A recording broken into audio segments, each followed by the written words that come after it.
En el límite del sistema Herak, donde las estrellas parecían haber sido raspadas por manos olvidadas, una estación de observación humana yacía medio enterrada en polvo estelar y silencio. Las antenas, partidas como lanzas antiguas, miraban hacia un vacío que se había acostumbrado a devorar voces. No había señales de vida en los sensores, solo ecos de historias que los viejos programas repetían en bucle, expediciones perdidas, mundos rendidos. Un imperio que avanzó a través de sectores con la confianza de un destino inevitable. Pero el silencio tenía capas, y la capa más profunda guardaba un sonido que nadie, ni la flota del imperio, había previsto, el latido, todavía persistente, de la humanidad. El comandante aparecía como una figura recortada contra el borde del observatorio, una sombra humana, doblada por los años y la culpa, pero erguida con la precisión de un juramento. No hablaba. No hacía falta. El metal bajo sus botas crujía con historias. Las cicatrices en su rostro eran mapas de planetas perdidos, nombres de hijos que ya no existían, melodías de ciudades quemadas. Su mano descansaba sobre el casco del uniforme, y por un instante, el universo pareció contener la respiración. El primer contacto visual fue un error de la nave exploradora, un destello en el espectro, apenas perceptible, una firma bioluminiscente que los scanners de la estación catalogaron como forma Alien Delta. Para el Imperio, eso era suficiente para lanzar una advertencia y una cadena de jefes diplomáticos. Para los supervivientes humanos que nunca dejaron de mirar el cielo, era la confirmación de que la amenaza no había desaparecido, solo había cambiado de nombre. El imperio llegó con la seguridad de siglos. Sus escuadrones aterrizaron como estaciones de tormenta, sus tropas desplegadas, altas y policíais en su postura, atravesaron las calles de planetas que alguna vez habían pertenecido a la humanidad. Cuando las cámaras de la estación registraron por primera vez los patrones iridiscentes en las armaduras alienígenas, el comandante cerró los ojos y pensó en su madre, en la canción que ella cantaba en noches de apagones. La memoria se hizo breve y nítida, una cuna en una casa de madera, un piano desafinado, la risa de una niña que ya no estaba. El imperio se engañaba a sí mismo creyendo que el miedo bastaría. Creían que su mera presencia encendía la sumisión. Pero lo que la estación detectó en esa noche sin luna fue otra cosa, señales clandestinas en frecuencias que el imperio consideraba muertas, ecos de transmisiones interplanetarias, y lo más peligroso para un conquistador. Una voz que no suplicaba, sino calculaba. El silencio se volvió un grito entre las estrellas. En la oscuridad, pequeñas luces se encendieron. No eran bengalas ceremoniales ni marcas de derrota, eran faros hechos con piezas de viejas naves y paneles solares, con baterías recicladas de arcas derribadas. Cada luz era un nombre. Cada nombre, un juramento. En un hangar oculto dentro de un asteroide, la humanidad amontonó los restos, cazas reparados con cordura, blindajes cosidos con paciencia, memorias recalibradas para recordar cómo destruir lo que antes les había destruido. Y sobre todo, un plan, no de conquista, sino de recuerdo. Los escáneres mostraron la primera rendición alienígena con frialdad burocrática. Un destacamento cayó de rodillas, o su equivalente alienígena, al frente de una plaza que los humanos habían limpiado y preparado. Las cámaras lo captaron todo, las mandíbulas de las criaturas tensas, la química de los colores cutáneos que cambiaba con miedo, la entrega de armas que brillaban con un metal distinto al humano. Fue un gesto calculado, escrito para los agentes imperiales, una coreografía aprendida para exigir misericordia a cambio de la paz. Pero la cámara también captó otra cosa, la figura humana que esperó a que el último alien dijera Surrender antes de alzar la mano. El comandante no alargó la mano para aceptar. Dio la vuelta y se alejó. No buscaba la humillación pública, buscaba algo que el imperio jamás ofreció, justicia. Y en justicia no hay carteles ni firmas, hay memoria. El universo contuvo el aliento. Mientras la estación guardaba sus archivos y los viejos hombres repasaban mapas de invasiones pasadas, la palabra humildad nunca apareció. No era humilde el gesto de los alienígenas al depositar las armas, era estratégico. La verdadera sorpresa vino de una transmisión interceptada. En la cima de la cadena de mando alienígena, alguien reconoció al comandante por lo que era, la encarnación de una especie que se negó a extinguirse. Y cuando ese mensaje llegó, la sombra humana en el observatorio se volvió más nítida. No por el orgullo, sino por la inevitabilidad del deber. Los viejos códigos hablaban de una fecha señalada, de un día donde la humanidad, golpeada pero no rota, escogería levantarse. No era una revancha sin razón, era una lección de supervivencia. En la estación, la gente recogía reliquias, una pelota que había pertenecido a un niño en la tierra, una fotografía chamuscada, un registro de voz donde una abuela murmuraba recetas que nadie decidiría olvidar. Esas pequeñas cosas eran el verdadero armamento. El imperio podía conquistar territorios, nunca podría apropiarse de una memoria que resistía. Y la noche pareció observar con interés cruel, como si los antiguos relatos del imperio estuvieran por reescribirse.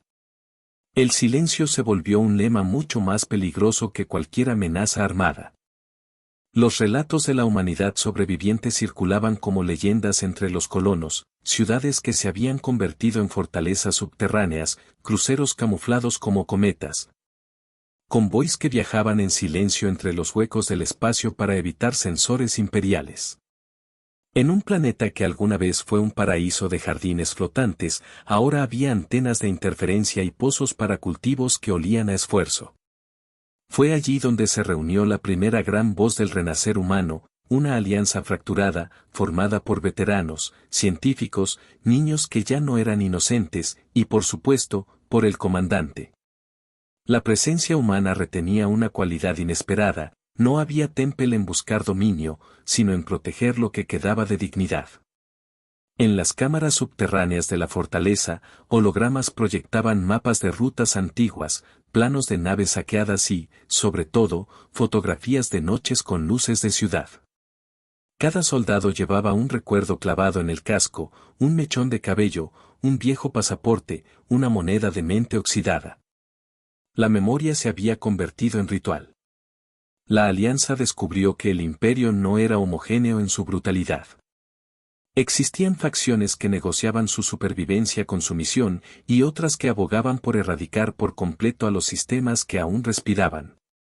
Esa división era terreno fértil para la estrategia humana. Si la humanidad quería sobrevivir, tendría que obligar a las piezas del imperio a rebelarse, a mostrar sus grietas.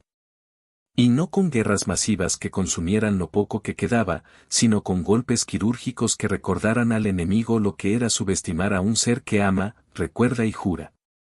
El plan central era simple en su brutal claridad, restituir la narrativa. Si las colonias volvieron a emitir, a contar y a mostrar caras humanas en los canales del imperio, entonces la sombra de duda podría crecer en los pasillos del poder alienígena. La propaganda sería combatida con imágenes reales, hospitales reconstruidos, niños que aprendían a tocar instrumentos, fábricas que volvían a emitir sudor y risas. Era un movimiento que mezclaba valentía con exposición calculada. Para muchos, el riesgo era personal, para el comandante, era una deuda. En una noche especialmente fría, la Alianza lanzó su primer asalto, no una invasión, sino una operación de recuperación. Una base de datos que contenía archivos sobre técnicas de terraformación y de comunicaciones había sido tomada por el imperio años atrás. Recuperarla significaba devolver a muchos sistemas la capacidad de hablar. Cientos de hombres y mujeres, todos con cicatrices y nombres en la lengua materna, se movieron en sinfonía. Al llegar, encontraron corredores llenos de hologramas que brillaban como biografías, cada uno narrando una ciudad tomada, un árbol quemado, una transmisión truncada. Los soldados trabajaron con tal delicadeza que parecía que desactivaban bombas para desenterrar recuerdos. Cuando las alarmas sonaron, la reacción del imperio fue inmediata, naves patrulleras, drones que pintaban el cielo con haces verdes, y tropas que cayeron sobre la base como una tormenta mecánica. Pero el imperio no contaba con una cosa: la gente que recuperaba su voz se negaba a huir. Los civiles habían sido evacuados primero, muchos no regresaron a portar armas, pero los que lo hicieron no peleaban por líneas fronterizas ni por banderas, peleaban por nombres. Y eso les confería una ferocidad lenta, persistente, como las mareas que erosionan acantilados. Los enfrentamientos fueron cruces de voluntades. No todos los humanos salieron ilesos, hubo pérdidas que se sintieron en la columna vertebral de la alianza. Entre ellas, la caída de un capitán que había sido maestro de escuela, cuyo cuchillo fue la última herramienta con la que defendió un archivo de música. Su mano, aún húmeda de memoria, dejó caer una partitura medio quemada. Unas notas, apenas reconocibles, flotaron en el aire como fantasmas. El comandante sostuvo la partitura por un instante y escuchó en su cabeza la canción de la madre que había sonado en la estación. Eran como lámparas encendidas en la noche. Los informes de la toma prorrumpieron en la red clandestina, humanos que no se arrodillan, que muestran viejas banderas y nuevas identidades, artistas que pintaban murales gigantes con versos sobre la resistencia. Niños que se mezclaban entre las líneas de fortificaciones y hablaban con curiosidad a los soldados en un idioma que el imperio no consideraba peligroso, la ternura. Esas transmisiones comenzaron a calar hondo en la moral imperial. No por su capacidad técnica, sino por lo que recordaban, que el enemigo no era un férreo bloque anónimo, sino seres que perdían, sufrían, amaban. El silencio se convirtió en un rumor incómodo en los pasillos del imperio. Las conversaciones interceptadas mostraron divisiones. Algunos comandantes alienígenas propusieron la ciencia de la contención y la administración, establecer colonias satélite, restringir la reproducción humana mediante contratos, absorber cultura humana como trofeo. Otros, más belicosos, promovían la aniquilación debido al peligro latente de una especie que no solo recordaba sino que se organizaba. Para la alianza humana, esto no era una victoria física sino una victoria psicológica, la demostración de que dividir al enemigo era más letal que una flota completa. En los días que siguieron, la humanidad practicó otro tipo de conquista, la de la esperanza administrada. Estaciones de radio clandestinas empezaron a emitir canciones antiguas, historias de madres y abuelos, poemas de ciudades que ya nunca existirían. Miles, tal vez millones, escucharon esos programas en espacios donde la ocupación había sido la norma. La transmisión no pedía la guerra, pedía volver a ser humanos. Y para muchos soldados alienígenas, eso resultó más inquietante que cualquier arma. Porque los que controlan territorios con violencia no están acostumbrados a verse reflejados en la ternura del vencido. El universo contuvo el aliento. La respuesta imperial fue doble, represalias calculadas y una muestra pública de clemencia. En una plaza principal de un mundo ocupado, las tropas alienígenas forzaron una escena de rendición que incluyó una entrega masiva de armamento y promesas de reconciliación. Las cámaras del imperio emitieron imágenes pulcras, mientras que en la oscuridad, en pequeños recintos, la humanidad trazaba su siguiente movimiento. El comandante observó desde la sombra. No comprometía su alma con la falsa paz que la propaganda quería consagrar. Él sabía que la rendición ritual no era humildad sino cálculo estratégico. Y el cálculo del comandante era simple: si iban a fingir paz, entonces él haría que la paz costara. Los informes que llegaron a las mesas de mando humanas hablaban de una fragilidad creciente en la estructura alienígena, diferencias culturales que la humanidad, con su capacidad para la empatía y la manipulación simbólica, supo explotar. Se empezó a tender una red que mezclaba diplomacia dura y ataques quirúrgicos que exponían la brutalidad de ciertos mandos. Cada acción estaba pensada como un capítulo de una historia mayor que el imperio no controlaba, la historia de la humanidad que se alzaba para reclamar su nombre. Esa narrativa, una vez fuera, era más difícil de sofocar que cualquier flota. El silencio se volvió un arma con filo de memoria. Cuando la primera ciudad importante cayó del control imperial por una combinación de sabotaje y levantamiento popular, la reacción en la jerarquía alienígena fue furiosa. Los líderes de la facción beligerante organizaron una contraofensiva masiva. Dracons, navíos de guerra de la vieja guardia, cortaron el cielo como colmillos, enviando columnas de batalla que iluminaron la noche con fuego frío. La alianza humana no tenía flotas comparables, tenían ingenio, terreno y voluntad. Prepararon emboscadas en campos minados que parecían simples desiertos, ocultaron lanzadores personalizados en escuelas abandonadas y convirtieron mercados en redes de resistencia. Fue una guerra de transformaciones, lo cotidiano se volvió arma, lo doméstico, estrategia. El comandante se movía como una figura central, no un dictador, sino un pulso moral que marcaba los tiempos de la ofensiva. Sus decisiones no siempre fueron populares. Envió escuadrones a misiones con probabilidades altas de sacrificio porque la necesidad de rasgar el velo de la ocupación exigía actos de visibilidad que obligaran al imperio a cometer errores públicos. Hubo pérdidas que se sintieron como agujas en la médula de la alianza, una joven médica que se ofreció para desactivar un nodo de comunicaciones y nunca regresó, dejando solo la melodía de una canción infantil en un grabador. Otra vez, el comandante recordó el piano desafinado y pensó en cómo sobrevivía la memoria. Las batallas urbanas cambiaron la topografía emocional de los combatientes.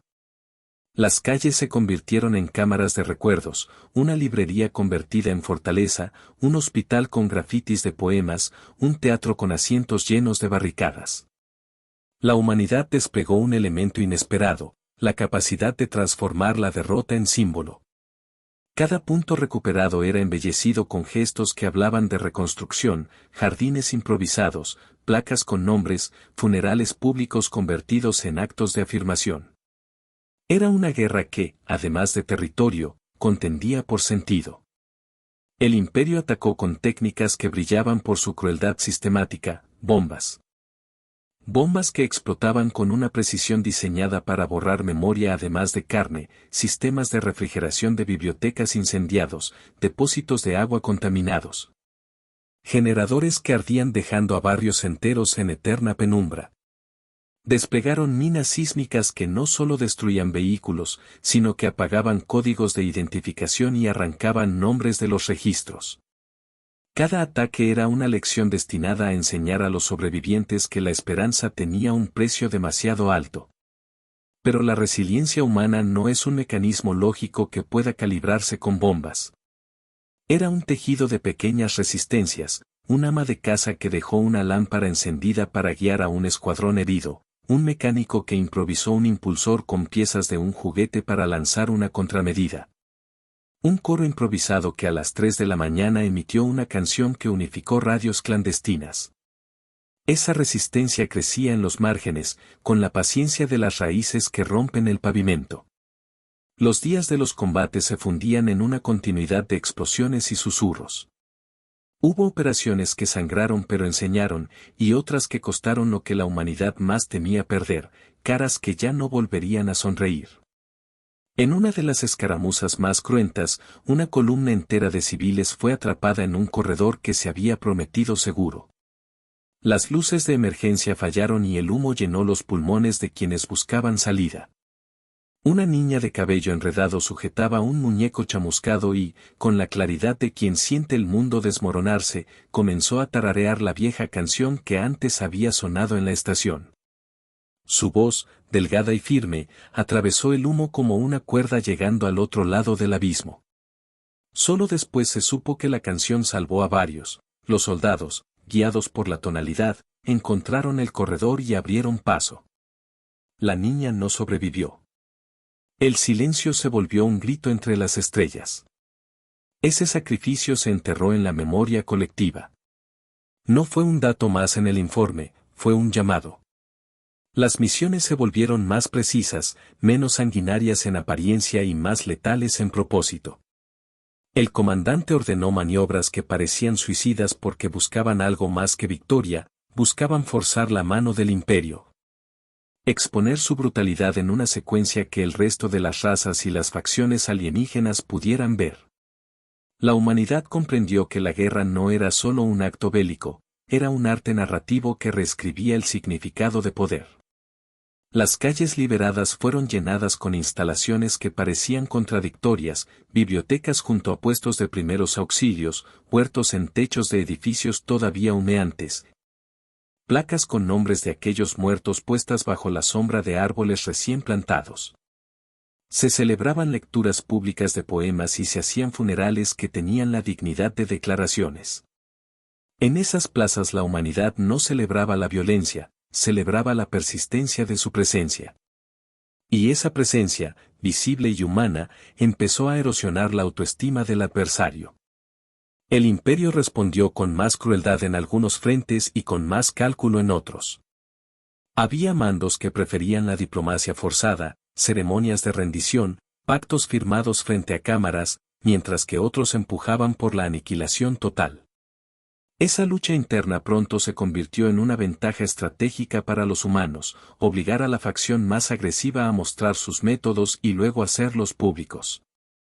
Fue así como la Alianza consiguió, por medio de filtraciones y ataques de precisión, enviar imágenes a los sistemas del imperio donde soldados alienígenas ejecutaban prisioneros.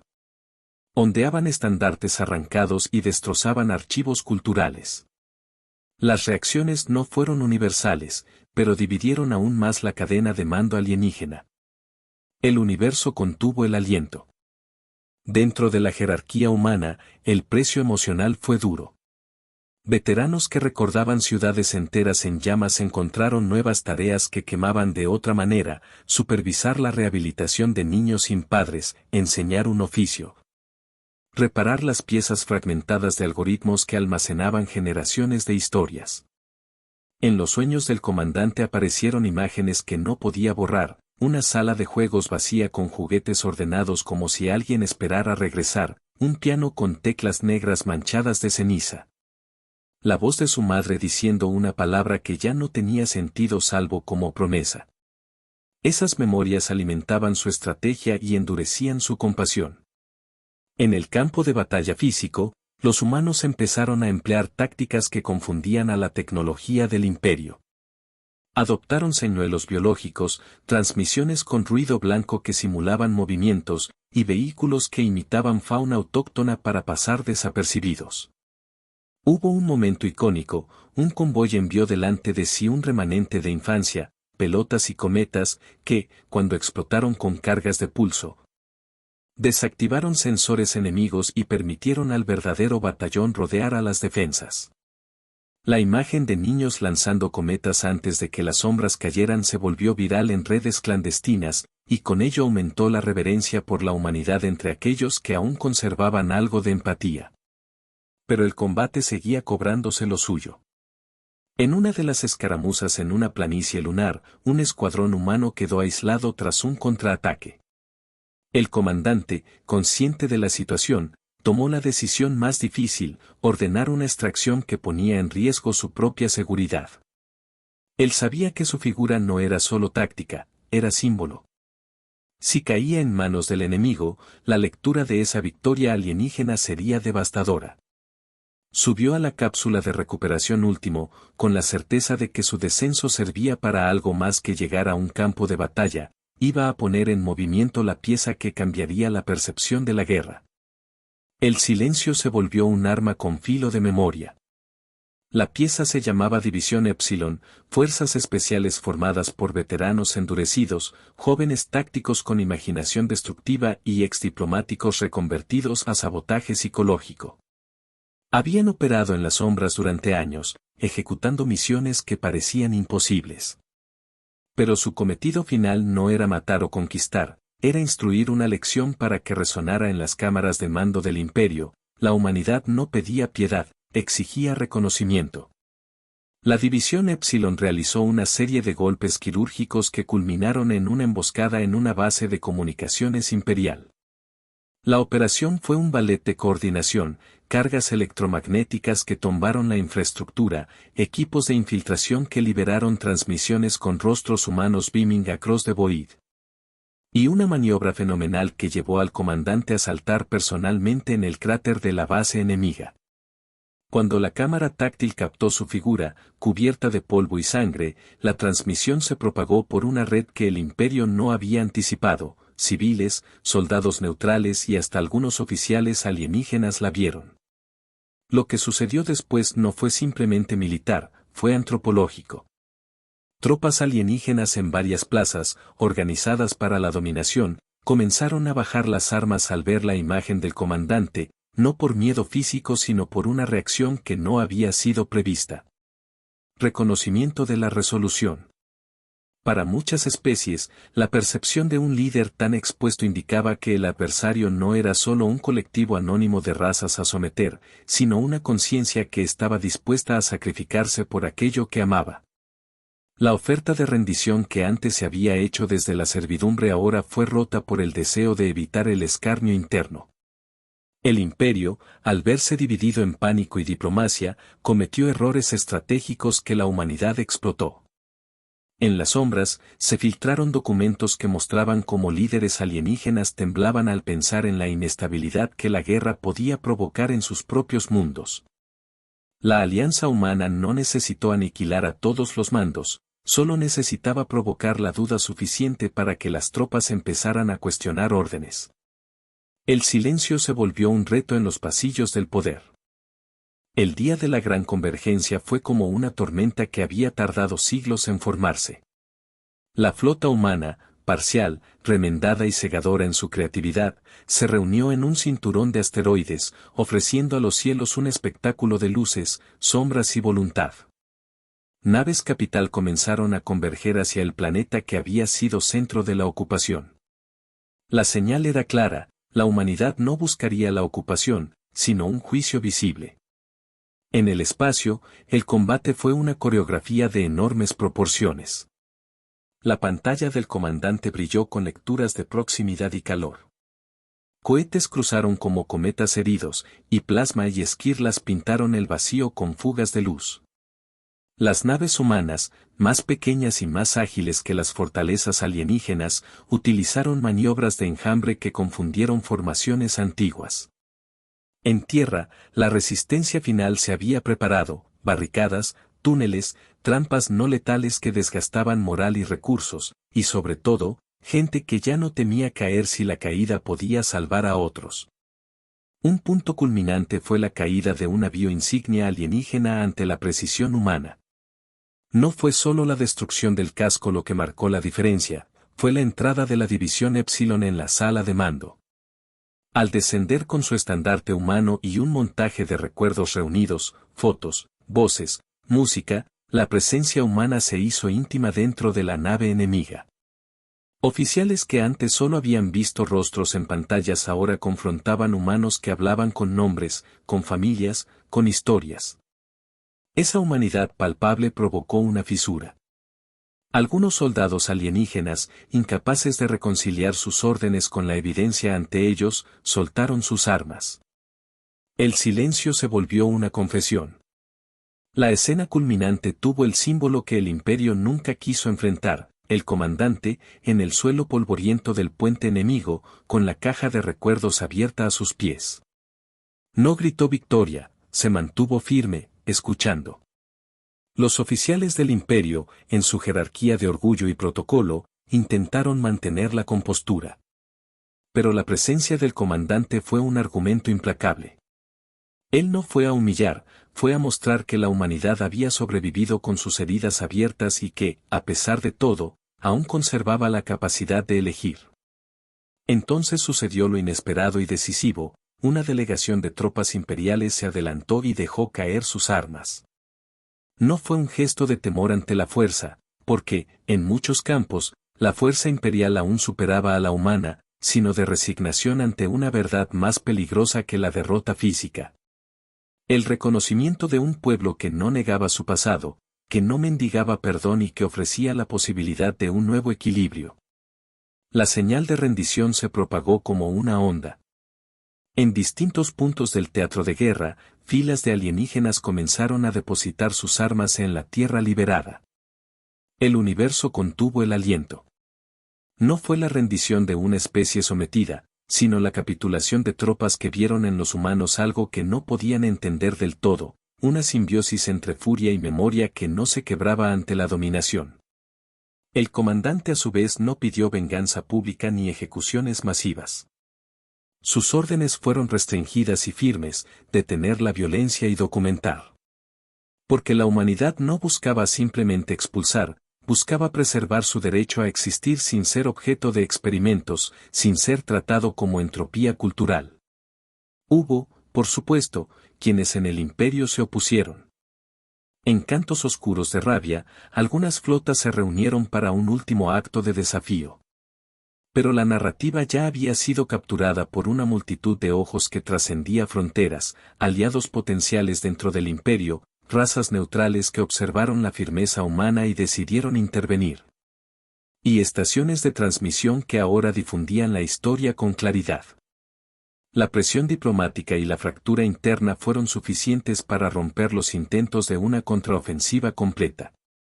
El silencio se volvió una elección que pesó más que cualquier arma. En el clímax, la lección fue clara: la humanidad no ganó únicamente por su fuerza material. Ganó porque reescribió lo que significaba ser digno de respetar.